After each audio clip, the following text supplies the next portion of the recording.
है ना। हाँ, प्रकाश सर, नहीं राजेश सतपुते जी, आपका ट्रेड क्या रहेगा? वरुण जी देखिए, मेरी नज़र है जुबिलेंट फूड पे। मुझे लगता है खुलते ही इसने जिस तरह से ताकत दिखाया, स्ट्रेंथ दिखाया, उसके बाद यहाँ पे मोमेंटम मिलेगा। मेरा इसका आज का टारगेट होगा करीबन 700 से लेके 710 का। तो जुबिलेंट फूड बाय करें। स्टॉप लॉस जो मेंटेन करना है वो रहेगा 665। बाजार थोड़ा वोलेटाइल है। Stop loss and risk to reward थोड़ा-सा आप कह सकते हैं कि मैच नहीं होगा, but this is what the chart is suggesting. Okay, meanwhile mid cap और स्मॉल कैप में अच्छी रिकवरी देखने को मिल रही है, शानदार रिकवरी है इनफैक्ट मिड कैप और स्मॉल कैप में। और वो कई बार ऐसा होता है कि जब शुरुआती, एक्चुअली आज चार्ट थोड़े से गलत दिखाई दे रहे हैं क्योंकि, लेकिन अगर आप लेवल्स के हिसाब से देखेंगे तो काफ़ी शानदार रिकवरी है। निफ्टी भी एक बार के लिए रिकवर होकर अब 22,860 पर आ गया एकदम से। निफ्टी में भी रिकवरी काफ़ी शानदार है। एक काम करते हैं, सिंगल में ही दिखाते हैं, इसको इंटरडे रहने देते हैं। हाँ, ये ठीक है, निफ्टी का ठीक है, निफ्टी का ठीक लग रहा है 22,850 पर, लेकिन मिड कैप और स्मॉल कैप का थोड़ा सा गलत दिख रहा था। चंदन जुड़े पैनल में। चंदन, गुड मॉर्निंग। चंदन, आपकी ट्रेड? बिल्कुल, देखिए मेरा फोकस रहेगा अब एसबीआई कार्ड पे, क्योंकि एक ऐसा काउंटर है जो बाजार की वीकनेस के बावजूद भी होल्ड कर रहा है और कहीं ना कहीं थोड़ा सा रिलेटिव स्ट्रेंथ को प्ले करना पड़ेगा। तो एसबीआई कार्ड मेरा ऐसा मानना है कि बाजार यदि हल्का सा होल्ड भी करे तो यहाँ पे आउट परफॉर्मेंस का नेचर देखने को मिलेगा। तो 849 848 के सपोर्ट से एसबीआई कार्ड खरीदने की सलाह रहेगी। ऊपर में लगभग 910 तक के टारगेट यहाँ पे बन सकते हैं। मानस, आपने क्या पिक किया? देखिए, मिड कैप पे ही ध्यान है, तो यहाँ पर एंजल वन पे खरीदारी करने की राय रहेगी, क्योंकि अगर आप देखें तो एग्जैक्टली पिछले लो पे स्टॉक ने सपोर्ट लिया, वहां पर बाइंग इंटरेस्ट देखने को मिला है। तो 2200 के स्टॉप लॉस से एंजल वन में खरीदारी करेंगे, 2350 के टारगेट सेट कर सकते हैं। ओके, 2250 पे एंजल वन पे बाय है। आशीष बहती जी, आपका ट्रेड? जी वीरेंद्र जी, बजाज फाइनेंस में खरीदारी की सलाह रहेगी। अच्छा मोमेंटम बना हुआ है, स्टॉक वापस अपने जो क्लस्टर है सपोर्ट वाले वहीं से मूव कर रहा है वापस आज। और जिस हिसाब से इसमें इंट्राडे अभी मोमेंटम देख रहा है, मुझे लग रहा है यहाँ पे वेल प्लेस्ड है ये, तो इसमें खरीदारी की जा सकती है। 80 to 70 का स्टॉप लॉस लगाकर इसमें पोजीशन बनाने की सलाह है, 8600 और 8750 के लेवल्स के लिए। ओके, बजाज फाइनेंस पे मैं कुछ देर पहले डिस्कस कर ही रहा था इस स्टॉक को। प्री ओपन में था 8150। जरा इसका इंटरडे चार्ट लेके आएंगे, क्या लो लगाया इसने? आज शुरुआती जो 7 मिनट थे ना, वाकई कुछ और ही थे। जरा प्लीज़ बजाज फाइनेंस का इंटरडे चार्ट लेके आइए। सचिन के पास चलते हैं। सचिन, आपका ट्रेड क्या रहेगा? वीरेंद्र जी, इनफैक्ट बजाज फिनसर्व मुझे लग रहा है यहाँ पर थोड़ा सा स्ट्रांग है, रिलेटिव आउट परफॉर्मर रहा है। एंड अभी भी जिस तरीके से डेटा है 1840 के आसपास इसका एक अच्छा सपोर्ट जोन है। तो सपोर्ट को इसने अच्छी तरह रिस्पेक्ट दिया है, वहां से एक अप मूव ट्रिगर हुई है। तो आई थिंक मोमेंटम के लिहाज से, ट्रेडिंग के लिहाज से एक स्विंग बन सकता है 1895 1900 के टारगेट के लिए। यहाँ पर लॉन्ग पोजिशन बनाने की सलाह होगी 1840 के स्टॉप लॉस के साथ। ओके, अच्छा आज की स्पॉटलाइट दिखा दीजिए एक बार जरा। जुबिलेंट फूड वर्क्स, और ये देखिए एक वीक मार्केट में भी स्टॉक अब टॉप गेनर्स में शामिल, करीब करीब 2.5% ऊपर अब आपको दिखाई देगा। ये आज की स्पॉटलाइट थी। शानदार मोमेंटम यहाँ पर आपको दिखाई देगा। रचना जी, आपका क्या रहेगा ट्रेड क्विक सिंगल्स में? जी, मेरी तरफ से हेवल्स रहेगा। हेवल्स में एक अटेम्प्ट हो रही है अपस्विंग की। फ्यूचर्स पे इसको लॉन्ग करेंगे with the stop loss of 1490 and target होगा 1520।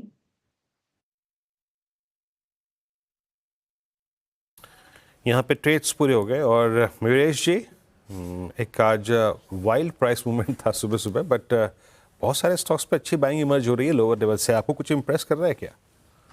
बिल्कुल। इनफैक्ट मैं एक सुबह नोट पढ़ रहा था, जो इकिगाई के फंड मैनेजर है पंकज टिब्रेवाल जी, उन्होंने एक बहुत इंटरेस्टिंग नोट डाली है वीरू जी। आई थिंक जो बॉन्ड इक्विटी यील्ड गैप है, जो पिछले 10 वर्ष का जीसेक यील्ड है जो 7.05% रहा है, और जो निफ्टी की अर्निंग्स यील्ड है 5.67%, वो अर्निंग्स गैप 140 बिप्स है, दैट इज क्लोज टू 143 145। तो कहीं ना कहीं आई थिंक जो लॉन्ग टर्म एवरेज गैप है वहां के करीब आ गए हैं। और इसलिए मुझे लगता है एट द करंट जंक्चर जितनी सेलिंग है ये लार्जली डन एंड डस्टेड है मार्केट के लिए। I think there should be some element of respite जो मार्केट देखेगा। जहां तक एक ट्रेड का सवाल रहे, इन्वेस्टमेंट का सवाल रहा, हमारे वॉच लिस्ट पे सन फार्मा है। हमें लगता है बाजार अभी भी एक डिफेंसिव मोड में रहेगा जब तक कॉन्फिडेंस ना आए। और जैसे सन फार्मा के नंबर्स रहे थे, मुझे लगता है काफी आई थिंक एनकरेजिंग नंबर्स थे, जो एक्सपेक्टेशन हम बांध के चल सकते हैं। इनकी जो पाइपलाइन है, specifically I think speciality pipeline, जो स्टेज 3 पे इनके काफी एनडीएज और ड्रग्स हैं जो प्रॉब्लली क्वालिफाई हो जाएंगे एक्सक्लूसिविटी के लिए, I think they are in a very very good position. R&D expenses अच्छे खासे आई थिंक कंट्रोल में है, और इसलिए मार्जिन एक्सपेंशन भी थोड़ी लाजमी हो सकती है। तो मुझे लगता है थिंक सन फार्मा को भी ध्यान में रखा जा सकता है। ओके, सन फार्मा को भी ध्यान में रखा जा सकता है। मार्केट में रिकवरी शानदार है। अब निफ्टी देखिए अब सिर्फ 55 पॉइंट नीचे रह गया है। मिड कैप तो ग्रीन में आया है, बैंक निफ्टी में भी शानदार रिकवरी है। तो एक बार के लिए मार्केट फिर से उस लेवल को डिफेंड करके और रिकवरी के मूड में आ रहा है। देखिए जो बात हमने कही भी थी कि जहाँ खोल रहा है वहाँ शॉर्ट नहीं बनता है, क्योंकि वहाँ पर काफ़ी बड़ा सपोर्ट है। चौथी बार अब हम उस लेवल पर आए हैं और चौथी बार हमने एक बार के लिए उस लेवल को डिफेंड करा है निफ्टी पर। अब आज का लो 22,725। काफ़ी स्टॉक्स में अच्छे मूव्स आ रहे हैं। मन्नापुरम आज सुबह 8% ऊपर रह गया। सुबह आज मैं इसको लेना चाहता था बिग स्टॉक्स में, लेकिन सुबह की वो अफरा तफरी में मिस हो गया, लेकिन बैन से बाहर आया था। यहाँ पर अच्छे मूव्स आ रहे हैं। उसके अलावा काफ़ी स्टॉक्स हैं जहाँ पर आज थोड़ी सी रिकवरी है। पेटीएम में रिकवरी है, एंजल वन में रिकवरी है।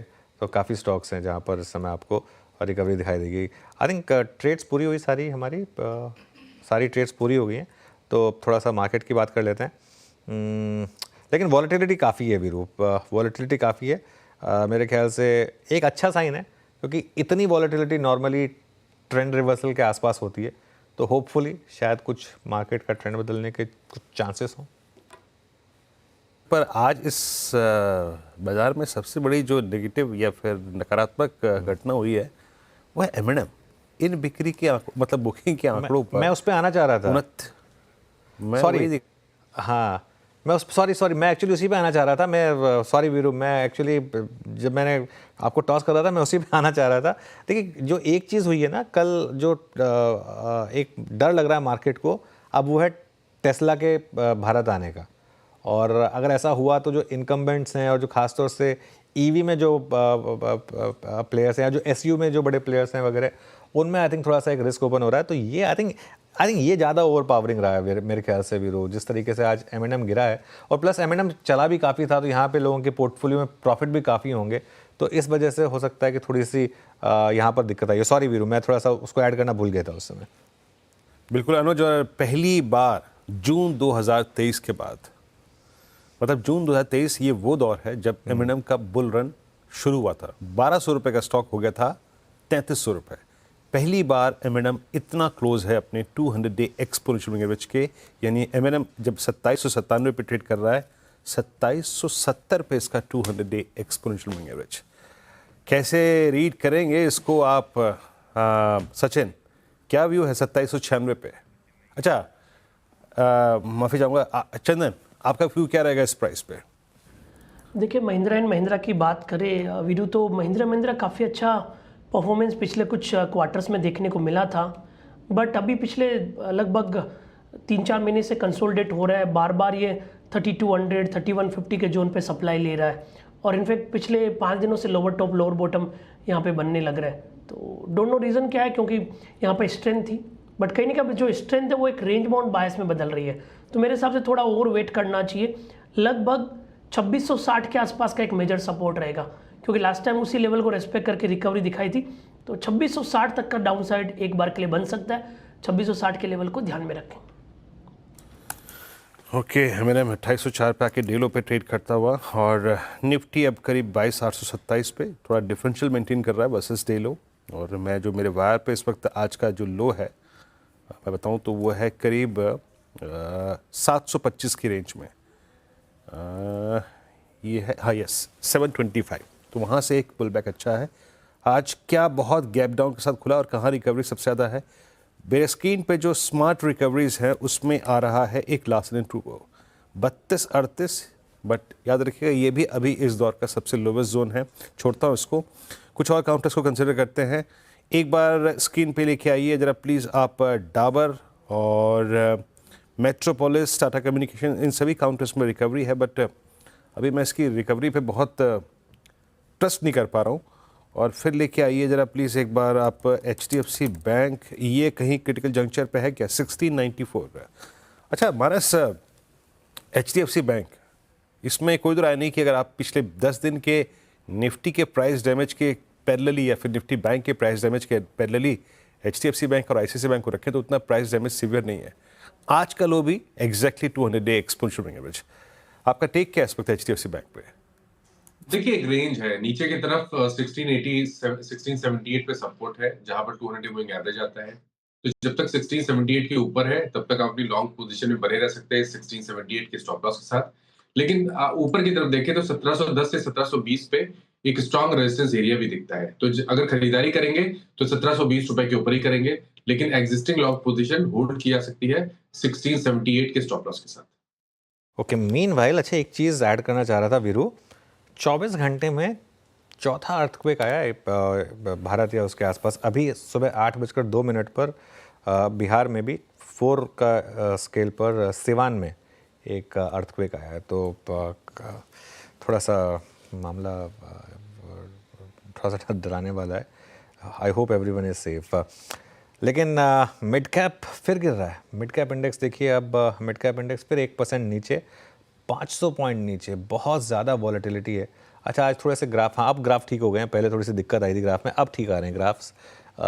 ये आई थिंक थोड़ा सा कुछ फीड में ही प्रॉब्लम थी, अब रिजॉल्व हो गए हैं। लेकिन निफ्टी भी वापस ऊपरी लेवल से फिर स्लिप होना शुरू हुआ है, और मिड कैप इंडेक्स ये भी ऊपरी लेवल से फिर स्लिप होना शुरू हुआ है। स्मॉल कैप ये भी स्लिप होना शुरू हुआ है। एक बार एडवांस डिक्लाइन देख लेते हैं, यहाँ पर भी काफ़ी दिक्कत है इस समय।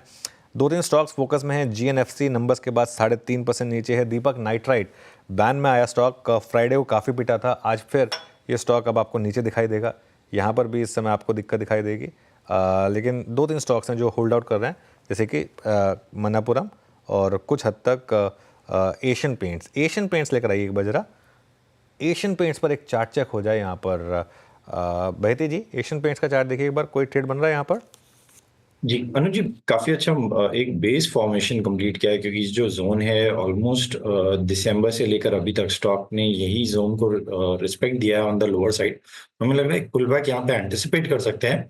तो खरीदारी की सलाह रहेगी, 2210 का एक स्टॉप लॉस लगाकर पोजीशन बनाई जा सकती है 2300 के टारगेट्स के लिए। के यहाँ पे एशियन पेंट्स। मीनवेल एक बड़ा डेवलपमेंट है, बताता हूँ आपको। यहाँ पे निफ्टी IT पोस्ट जून 6। अब जून 6 क्या है समझ लीजिए मोटा मोटी, ये वो दौर है जब बाकी सारे सेक्टर कोलैप्स हो गए थे पोस्ट इलेक्शन रिजल्ट्स। और अनुज उस दिन मुझे याद अच्छी तरीके से IT में ब्रेकआउट आया था और 200 डिमा पे थे हम उस दिन। उसके बाद हमने हाई लगाया 46,100 का, और उसके बाद अनुज आज पहली बार Nifty IT is at 200 day exponential average, यानी 6-7-8 महीने बाद। पेन है अनुज स्क्रीन पे, और आप देखिए क्या शॉर्टिंग है निफ्टी IT में, बहुत ज़्यादा। और Stocks में। अच्छा एक चीज़ बताऊँ मैं आपको, अभी भी निफ्टी IT कंपैरेटिवली कम गिरा है, 11% ही गिरा है बाकी सब के मुकाबले, है ना? हाँ। और खैर मैं 200 में सिंपल देखता हूँ, वो भी ऑलमोस्ट टूटने की कगार पर है। 40,400 पर है वो, हम 40,700 पर हैं। तो 200 पे तो आ ही गए हैं बेसिकली। लेकिन काफ़ी इंटरेस्टिंग है ये। आई थिंक फिर एक बात बताऊँ मैं, आई थिंक मार्केट अभी भी ना थोड़ा सा समझने की कोशिश कर रहा है कि ये सब टैरिफ वॉर, डोनाल्ड ट्रंप का रवैया, डॉलर इक्वेशन, इन सब में स्टॉक्स कैसे बैठेंगे। आई थिंक किसी को नहीं पता है ये सब हम सिर्फ एक अंदाज़ा लगा सकते हैं, एक एस्टिमेट कर सकते हैं, और इस समय पता किसी को कुछ भी नहीं है। तो ये मार्केट में IT में भी यही सीन है। वैसे मेरा ये मानना है कि IT में आपको लोअर लेवल पे अच्छे मौके मिलेंगे, क्योंकि यहाँ पर एटलीस्ट आपके पास अर्निंग्स की ठीक ठाक विजिबिलिटी है। हाँ, कल को एकदम कम्प्लीटली कुछ पॉलिसी चेंज आ जाए US में, उसको तो खैर कोई कुछ नहीं कह सकता, लेकिन ये सब रेटरिक होती हैं। IT सर्विसेज तो उनको भी चाहिए ही हमारी, तो इसके लिए मुझे लग रहा है कि यहाँ पर मौका मिलेगा आपको कुछ टाइम में। मौका मिलेगा। लेकिन Nifty IT finally below 200 day exponential average after first week of June. Nifty IT 650 अंक नीचे, निफ्टी बैंक 225 अंक नीचे, निफ्टी इटसेल्फ 145 अंक नीचे, और निफ्टी अब फिर क्रैक होता हुआ 22,788। और पेन कहाँ पर है जरा प्लीज स्क्रीन पे लेके आइएगा। कोफोर्ज, देन GNFC, मदरसन आपकी स्क्रीन पे आएगा। मदरसन एट 123। एक सेकेंड, मदरसन मैं कल रात को जो देख रहा था डेटा उसके मुताबिक Anuj, Motherson is at 200 week exponential average, यानी आप सोचिए 200 वीक एक्सपोनेंशियल एवरेज। क्या पेन है अनुज? नहीं, मुझे समझ में नहीं आ रहा मदरसन में ऐसा हुआ क्या है। मतलब आज भी देखिए आप सबने भले ही बायर रखी हो, लेकिन सबने प्राइस टारगेट ज़बरदस्त काटे थे। और आई थिंक बिल्कुल ये जब से इसका वो डीमर्जर हुआ है उसके बाद से मेरे ख्याल से सबसे ख़राब रन है इसका। आई थिंक इसमें रैली हुई थी करीब करीब 70 रुपये से वन वे रैली हुई थी 210 रुपये की 2023 से 24 के बीच का वो जो मामला था, और अब 220 रुपये से गिर के ये स्टॉक मतलब ऑलमोस्ट आधा हो गया अपने हाई से। देखिए उससे पहले का चार्ट देखिए आप, 5 साल, इसका 3 साल का 5 साल का चार्ट देखिए, उसमें अभी आपको गेंस दिखाई देंगे, लेकिन 3 साल में ख़ास तौर से, लेकिन अभी तो दिक्कत है यहाँ पर। वन वे री रेटिंग हुई थी इसकी। अच्छा, एक इंटरेस्टिंग चीज़ ये है कि अगर M&M इसलिए गिरा है क्योंकि टेस्ला की एंट्री से मार्केट डर रहा है, तो संवर्धन तो उस वजह से चलना चाहिए, क्योंकि संवर्धन के लिए तो बड़ा पॉजिटिव होगा अगर टेस्ला की एंट्री होगी तो। लेकिन मार्केट कम्प्लीटली इस समय मौकरी बना रहा है कई चीज़ों की। जी हाँ, मतलब मैं तो संवर्धन का चार्ट देख के अनुज घबरा गया था कल। 200 वीक एक बार। अच्छा, SRF लेके आइए। अब आप उन काउंटर्स को देखिए, जैसे कि आज M&M टूटा, SRF 2720 पर। अब SRF 2720 का मतलब क्या है, ये क्रॉस चेक कर लेते हैं राजेश जी से। राजेश जी, ये पोस्ट अर्निंग्स SRF में जो ब्रेकआउट था वो आया था करीब करीब 2696 से। अब वो प्राइस यहाँ से मात्र 30 रुपये दूर है। आपकी राय क्या होगी, कैसे प्रोटेक्ट करें अपनी होल्डिंग्स को या फिर अपने एग्जिस्टिंग लॉन्ग पोजीशंस को, अगर आप अभी भी ग्रीन में है या फिर प्रॉफिट में है, इन द मनी है?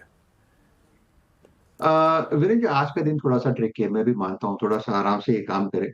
SRF की बात करें तो 2770 ये इसका 20 DMA था, और 20 DMA के नीचे ये फिसल चुका है। तो यहाँ पे आप कह सकते हैं कि यहाँ पे जो सीन है थोड़ा सा वीकनेस की तरफ ही झुक रहा है। तो प्रॉफिट टेकिंग आएगी तो कहाँ तक? तो देखिए 50 DMA इसका आप कह सकते हैं कि जो नेक्स्ट सपोर्ट आता है वो करीबन 2620 के ट्रेजेक्टरी में आएगा। तो हमें इसे ट्रेड करना, क्योंकि हाई बीटा काउंटर है, तो SRF में वीकनेस रहेगा। तो हमें इसका 2700 का put you can trade with 2700 का पुट, जो करीबन 47 के आसपास है, इसे आप बाय करें। स्टॉप लॉस आप इसका रखें करीबन 30 का स्टॉप लॉस रखें, और अगर हम सही ठहरे तो कम से कम 85 टू 100 तक का मुंह मिलेगा। तो रिस्क टू रिवॉर्ड भी अच्छा बैठता है। तो SRF का 2700 का पुट बाय करें। SRF का 2700 का पुट बाय करें। ये हो गई राजेश जी के पिक का। अच्छा, अब हिमांग जानी जुड़े हैं हमारे साथ, उनसे बात करते हैं इस मार्केट में अब क्या करना है। हिमांग जी, गुड मॉर्निंग। सबसे पहले महिंद्रा की बात करते हैं, आज 4.5% नीचे, कैसे देख रहे हैं आप इसे?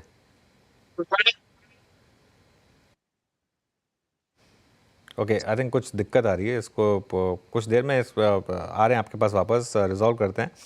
लेकिन कुछ और स्टॉक्स देखें ज़रा जहाँ पर दिक्कत है, उसमें PB फिनटेक अब करीब करीब 4-4.5% नीचे, और IT स्टॉक्स यहाँ पर लगातार दिक्कत है वीरू इस समय। जी हाँ, PB फिनटेक आपके स्क्रीन पे डील पर आके ट्रेड करता हुआ, और पेन है यहाँ पर, और कुछ पॉकेट्स जो कोलैप्स हो रही हैं, जरा प्लीज़ स्क्रीन पे लेके आइएगा जहाँ पेन है। अदानी ग्रुप के सारे स्टॉक्स कोलैप्स होते हुए, अदानी ग्रीन, अदानी एनर्जी, प्रकाश, मेरे ख्याल से सुबह सुबह यहाँ पे एक शॉर्ट कॉल भी थी। और I mean coming back to that, I think IT, जरा प्लीज़ एक बार लेके आइएगा आप परसिस्टेंट मिड कैप IT में एट 5433 डेलो पर। चंदन, आपका टेक क्या है? कोफोज को देखिए, परसिस्टेंट को देखिए, यहाँ पर मतलब 200 DMA के बीच होने के चांसेस लग रहे हैं आपको? देखिए, निफ्टी IT पूरा पिछले 7-8 दिन से सरेंडर करता हुआ नजर आ रहा है। लोअर टॉप लोअर बॉटम का सीक्वेंस यहाँ पे कंटिन्यू है, और कोफोर्ज जैसे काउंटर है जहाँ पे स्टेबिलिटी होती थी वहाँ पे भी ब्रेकडाउन देखने को मिले। कोफोर्ज का पुराना जो सपोर्ट था वो 7820 है, और 2-3 दिन पहले उसके नीचे होल्ड करने लग गया। तो वीकनेस रहनी चाहिए मेरे हिसाब से। 7700 इमीडिएट हर्डल का काम करेगा, नीचे में 7000 तक के डाउन साइड भी ओपन हो रहे हैं। तो I believe most of the IT counter का स्ट्रक्चर चेंज हुआ है, तो थोड़ी और मुनाफा वसूली यहाँ पे होनी चाहिए, क्योंकि ऑलमोस्ट सारे के सारे काउंटर या तो कोई ट्रेंड लाइन को तोड़ रहे हैं या फिर की मूविंग एवरेजेस के नीचे होल्ड कर रहे हैं। चलिए अब हिमांग के पास वापस चलते हैं। हिमांग, M&M पे बात हो रही थी। गुड मॉर्निंग अनुज। देखिए, ये जो सारा ट्रेड रिलेटेड डेवलपमेंट्स हो रहे हैं, इसमें लोगों को ये कंसर्न है कि M&M would be the company जो सबसे ज्यादा इम्पैक्ट हो सकती है, क्योंकि ये टेस्ला वगैरह अगर लॉन्च होती है तो डेफिनेटली एक बहुत बड़ा उसका नेगेटिव इम्पैक्ट होगा। बट मेरा ये मानना है कि अभी EV में इंडिया में तो पेनिट्रेशन बहुत ही कम है, और टेस्ला को अगर एंट्री मिलती भी है तो थोड़ा सा समय लगेगा। तो थोड़ा सा नी जर्क रिएक्शन लगता है, थोड़ा मार्केट सेंटिमेंट का भी इम्पैक्ट है। मुझे नहीं लगता कि इतना बड़ा इम्पैक्ट अर्निंग्स पे महिंद्रा को आएगा, क्योंकि कोर बिजनेस में चाहे ऑटोमोटिव हो चाहे वो ट्रैक्टर हो, काफी वेल प्लेस्ड है, नंबर्स भी आए थे, काफी इंप्रेसिव नंबर्स थे। तो मुझे लगता है कि अभी का जो है इसको नी जर्क रिएक्शन के तौर पे देखना चाहिए। ओवरऑल व्यू महिंद्रा पे पॉजिटिव रहेगा। ओवरऑल व्यू महिंद्रा पे पॉजिटिव है। एक बार मारुति देखे आइए। अब मारुति जब महिंद्रा का डिस्कशन इतना हो ही रहा है तो इट्स 12,596 कोलैप्स ये भी हुआ है, ये भी टूटा है, और ये भी 12,596 पे डे लो पर है। बट स्टिल आप इसकी मतलब स्ट्रेंथ का अंदाज़ा इससे लगा सकते हैं कि हम निफ्टी पे कहाँ ट्रेड कर रहे हैं, और एक इंडेक्स काउंटर अभी भी 20 डे के ऊपर ट्रेड कर रहा है।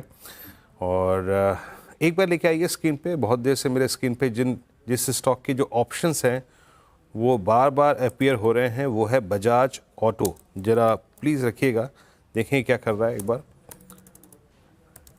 ये देखिए कोलैप्स होता हुआ एट 8407 ये डे लो पर है, और 8407 पे ये जनवरी 2025 के लोस को फिर तोड़ने की तैयारी करता हुआ। सचिन, बजाज ऑटो पे आपका टेक क्या है? और अब ये प्राइस जो है आप समझ लीजिएगा कि मार्च 2024 से लेकर अब तक का लोवेस्ट ट्रैजेक्टरी है। क्या ये फ्रेश ब्रेकडाउन के चांसेस बन रहे हैं क्या इसमें?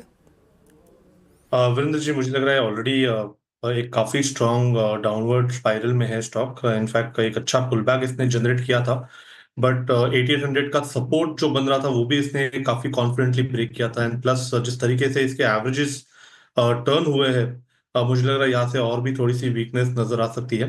तो इमीडिएट बेसिस पे 8220 के आसपास का एक सपोर्ट है, बट मुझे लग रहा है वो भी थोड़ा सा फ्रेजाइल होगा।